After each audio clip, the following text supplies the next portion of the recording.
Hello students, welcome back to Magnet Brains Hindi. मैं लाली वर्मा आप सभी विद्यार्थियों का मैग्नेट ब्रेन्स हिंदी में बहुत बहुत स्वागत करती हूँ।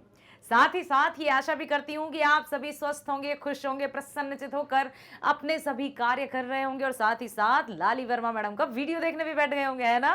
Very nice. तो अपने लिए एक बार तालियां बता दीजिए और हमेशा ऊर्जावान रहिए ताकि हम अपने कार्य को बहुत अच्छे से कर सकें। इसके लिए खान पीन का ध्यान रखना है अपना, है ना। उठने का, जागने का, सोने का, खाने का, पीने का, खेलने का, कूदने का, सबका आपको ध्यान रखना ही होगा। स्वस्थ शरीर में स्वस्थ मस्तिष्क का वास। सो मेरे प्यारे विद्यार्थियों, हमने अपनी पाठ्य पुस्तक की गोधुली भाग 1 का पाठ 5 शुरू कर दिया है। आप में से ही अभी कहा था कमेंट करके कि मैडम मैं नीर भरी दुख की बदली का वीडियो डालिए। बस तो मैं आ गई हूं आपके आग्रह पर इसी वीडियो के साथ। और इस चैप्टर के हमने व्याख्या कर ली है, बिहार बोर्ड सॉल्यूशंस भी कर लिए हैं। इस वीडियो में हम करने वाले हैं मल्टीपल चॉइस क्वेश्चंस। तो बने रहिएगा मेरे साथ बहुत अच्छे से शुरू से लेकर अंत तक, ताकि आप वस्तुनिष्ठ प्रश्नों के माध्यम से जो भी आपके छोटे छोटे प्रश्न रहते हैं, जिनकी सहायता से आप बड़े बड़े प्रश्नों के उत्तर लिख सकते हैं, बहुत हेल्प करते हैं ये आपकी। तो बहुत ध्यानपूर्वक बने रहना मेरे साथ और देना उत्तर सही। आप ही को चुनना है सही विकल्प, क्योंकि मैं तो पढ़ूंगी भाई सिर्फ प्रश्न, विकल्प आपको बताना है। बताइए, महादेवी वर्मा जी का जन्म कहां हुआ था? कहां? हरियाणा, उत्तर प्रदेश, झारखंड या उड़ीसा?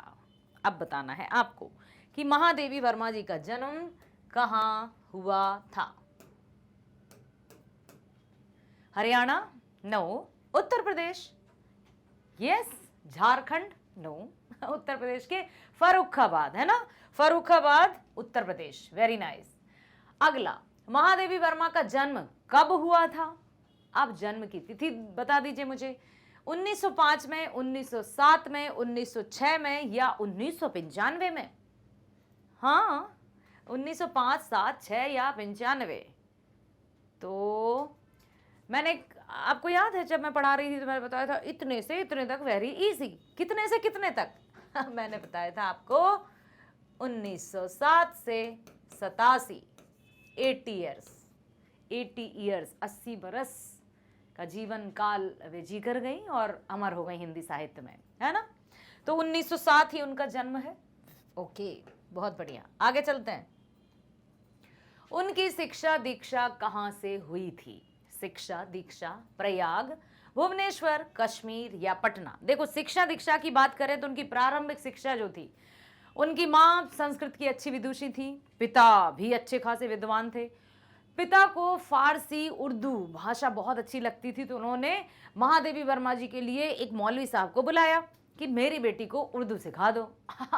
मौलवी साहब की दाढ़ी वाड़ी देखकर बच्ची महादेवी वर्मा डर जाती थी और चारपाई के नीचे छुप जाती थी, इसलिए उन्हें उर्दू में कोई दिलचस्पी नहीं रही और वे उर्दू नहीं सीखी। बाकी उन्होंने अपनी मातृभाषा, अपनी राजभाषा हिंदी में बहुत अच्छी पैठ हासिल की और आज वे हम सबके समक्ष एक उदाहरण प्रस्तुत करती हैं।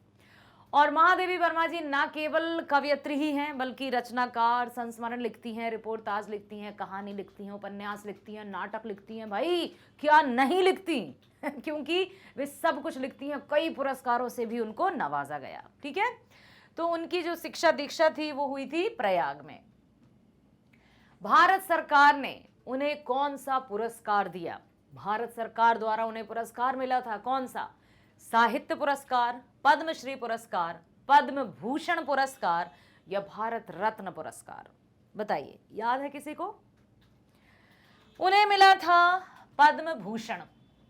महादेवी वर्मा की गीत किस कारण आकर्षक हैं? उनके जो गीत रहते हैं उनके पीछे आकर्षण का मुख्य कारण क्या है?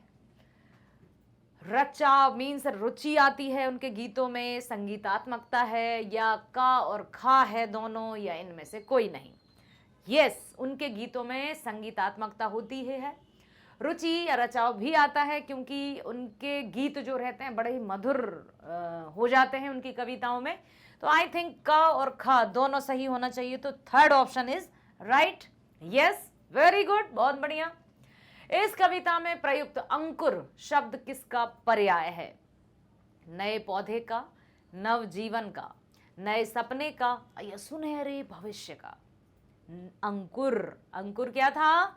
जब एक बीज बोया जाता है और बीज, छोटा सा बीज जब नई नई कोपलों के साथ इस प्रकार जमीन की मिट्टी को धक्का देते हुए ऊपर उठता है एक बीज, तो वो किसका पर्याय माना गया है? नए पौधे का, नव जीवन का, नए सपने का, या सुनहरे भविष्य का? तो ऑफ कोर्स ये होगा नव जीवन का, नया जीवन, है ना? समझ आ रहा है? आएगा क्योंकि आपने सुना है। किस कवि को साहित्य अकादमी, भारत भारती एवं ज्ञानपीठ पुरस्कार से सम्मानित किया गया था? कौन से हिंदी साहित्य के वे कथाकार, रचनाकार, उपन्यासकार या कवियत्री थी जिन्हें भारत भारती, ज्ञानपीठ, साहित्य अकादमी और ज्ञानपीठ से पुरस्कृत किया गया था? महादेवी वर्मा। मुझे बड़ा अपने सरनेम पर गर्व होता है, महादेवी वर्मा, बहुत ही अच्छी बात है। अगला है, कवियत्री के अनुसार उसकी सांसों में सपनों का क्या भरा हुआ है? सांसों में सपनों का साहस, सपनों का दिखावा, सपनों का पराग, या सपनों की सच्चाई? सपनों का साहस, क्योंकि साहस के साथ लंबी उड़ान लगाई जा सकती है, उड़ान उड़ी जा सकती है। ठीक है, चलो चलते हैं अगले प्रश्न पर।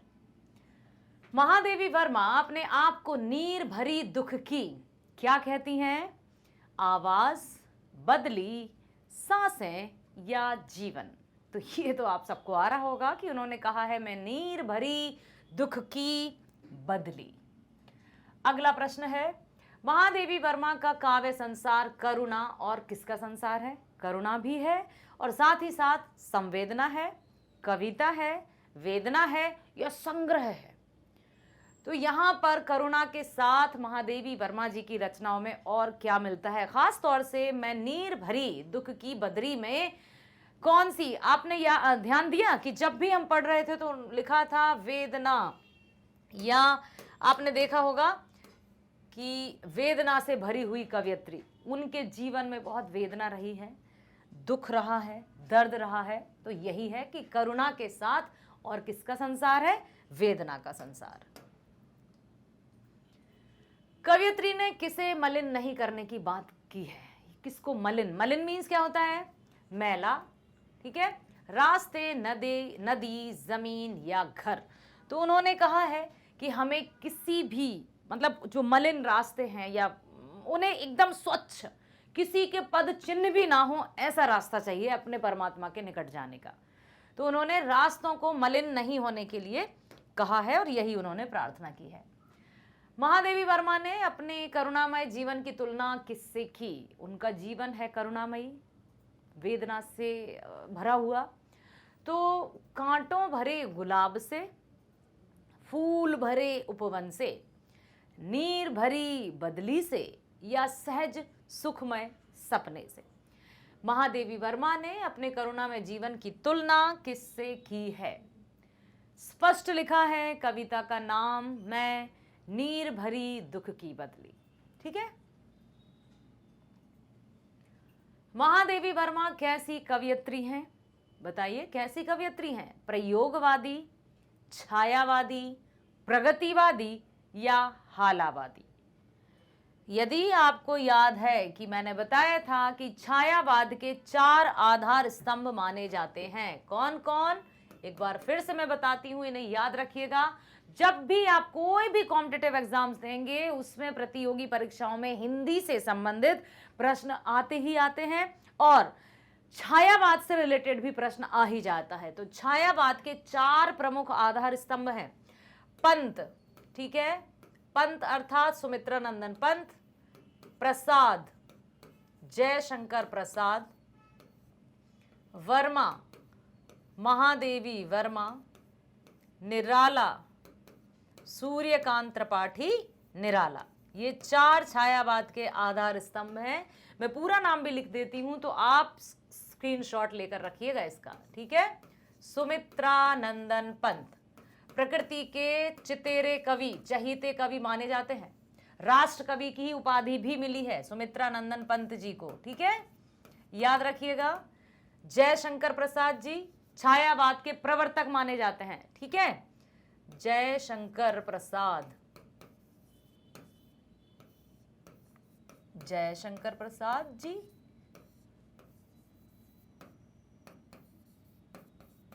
वर्मा जी, कौन वर्मा जी? महादेवी वर्मा जी।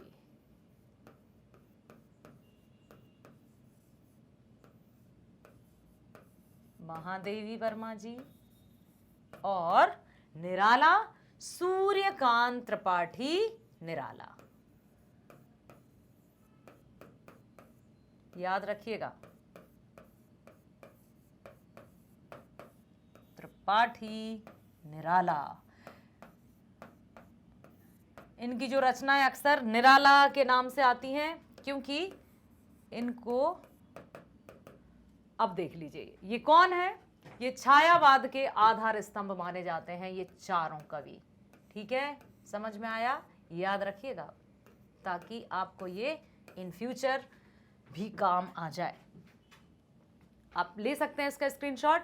पंत प्रसाद वर्मा निराला, सुमित्रा नंदन पंत, जयशंकर प्रसाद, महादेवी वर्मा और सूर्यकांत त्रिपाठी निराला, ये छायावाद के आधार स्तंभ माने जाते हैं। अब छायावाद क्या है वो भी सुन लो, नहीं तो सोचोगे अब वो छायावाद क्या है।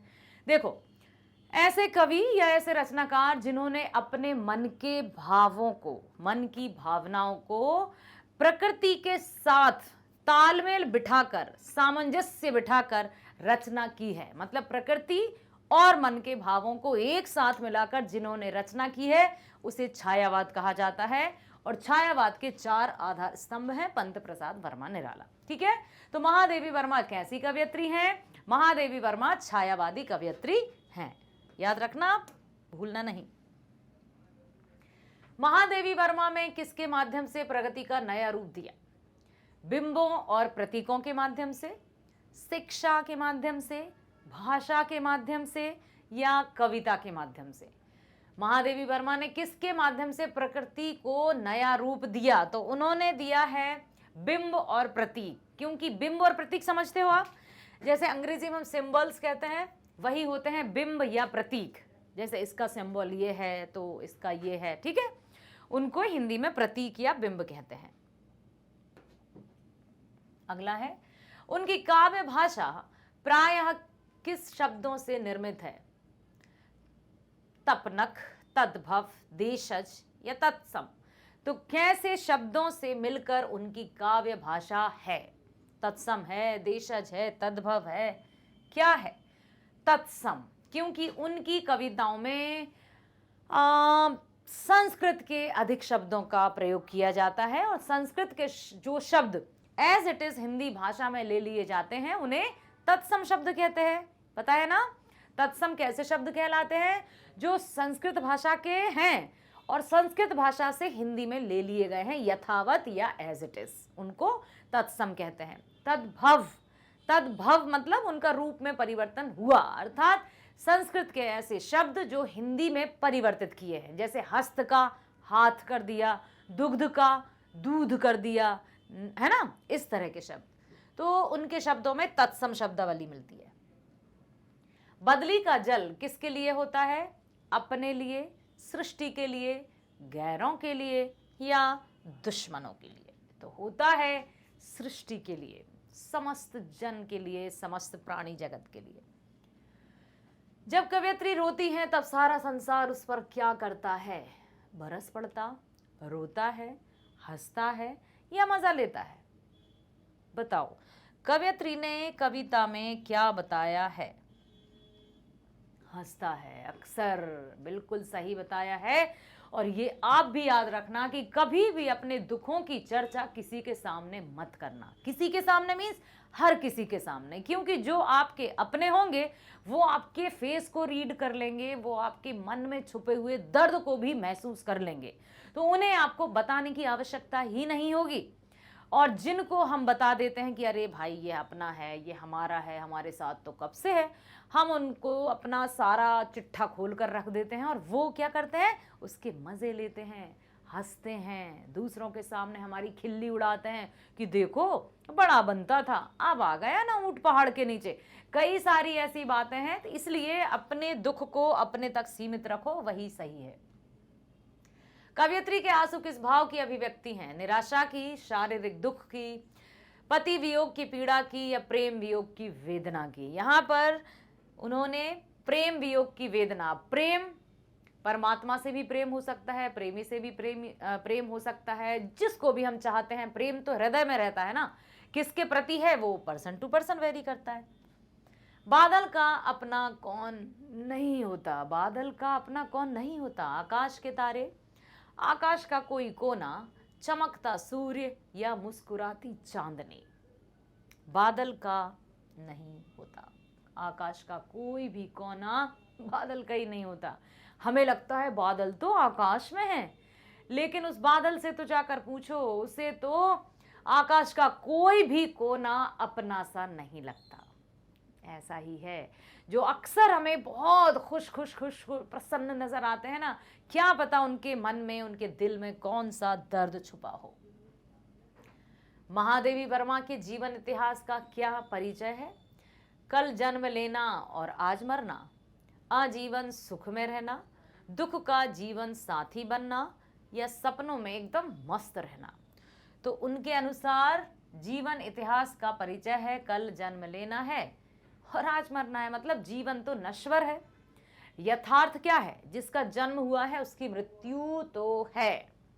इसलिए जीवन में जितना हो सके हंसो, बोलो, खुश रहो, खुश रखो, बस यही हमारा एकमात्र कर्तव्य होना चाहिए। कर्म पथ पर चलते रहो, सबसे बड़ी बात। इसकी ना सुनो ना यहाँ की बातें, व्यर्थ की बातों में ध्यान लगाने से बेटर है कि हम अपने काम पर काम, मतलब काम से काम रखें, ताकि सारे काम अपने अच्छे से हो जाएं और मन मस्तिष्क भी प्रसन्न रहे। और जब हम प्रसन्न रहेंगे तो हमसे जुड़े हमारे परिवार और हमारे जो अपने हैं वे भी प्रसन्न रहेंगे। आशा करती हूँ महादेवी वर्मा जी के विचारों से और जो भी हमने कविता पढ़ी और अभी बहुविकल्पीय प्रश्न किए, उनको आपने बहुत ध्यान से सुना है और गंभीरता पूर्वक आप अपने जीवन में उसको अपनाएंगे प्लीज, है ना। इस तरह से हम अपने जीवन में इन बातों को अपनाते हैं। मात्र पढ़कर हमें भूल नहीं जाना है कि चलो 9th का एग्जाम तक हम पढ़ लेते हैं, बाकी सब आया गया। नो, कुछ जीवन के मूल्य ऐसे होते हैं जो हमें जीवन पर्यंत सहेज कर रखना चाहिए। तो उन्हीं मूल्यों में से ये मूल्य भी हैं जो मैं आपको बताती रहती हूँ। तो मेरे प्यारे विद्यार्थियों, बने रहना हमारे साथ मैग्नेट ब्रेन्स पर, जो आपको हिंदी मीडियम और अंग्रेजी मीडियम में 100% स्कूल एजुकेशन प्रोवाइड करता है। किंडरगार्टन टू 12th क्लास अंग्रेजी मीडियम में आप देख सकते हैं फ्री, और वहीं पर हिंदी मीडियम की यदि मैं बात करूं तो कक्षा 7वीं से 12वीं तक की ऑनलाइन स्कूल एजुकेशन देख सकते हैं। ऑनलाइन प्रोवाइड किए जाते हैं आपको 100% फ्री, क्योंकि हम आपसे किसी एक, दो या किसी एक विषय के लिए ऑफर नहीं दे रहे हैं। यहाँ तो है 100% फ्री ऑनलाइन स्कूल एजुकेशन, जिसमें सभी विषय शामिल हैं। यस, ना केवल स्कूल एजुकेशन बल्कि सभी प्रकार की प्रतियोगी परीक्षाओं के वीडियोस भी आपको प्रोवाइड किए जाते हैं 100% फ्री। तो बने रहिए हमारे साथ, वीडियोस देखिए, लाइक कीजिए, सब्सक्राइब कीजिए, क्योंकि सब्सक्रिप्शन का कोई चार्ज नहीं है ना, फ्री है, फ्री रहेगा। अधिक से अधिक शेयर कीजिए ताकि आपकी तरह और भी आपके मित्रगण होंगे, जो भी आपके पहचानने वाले होंगे, वे होनहार छात्र भी मैग्नेट ब्रेन से हाई क्वालिटी एजुकेशन प्राप्त कर सके। मिलते हैं नेक्स्ट वीडियो में। स्वस्थ रहिए, खुश रहिए, bye bye, thank you so much all.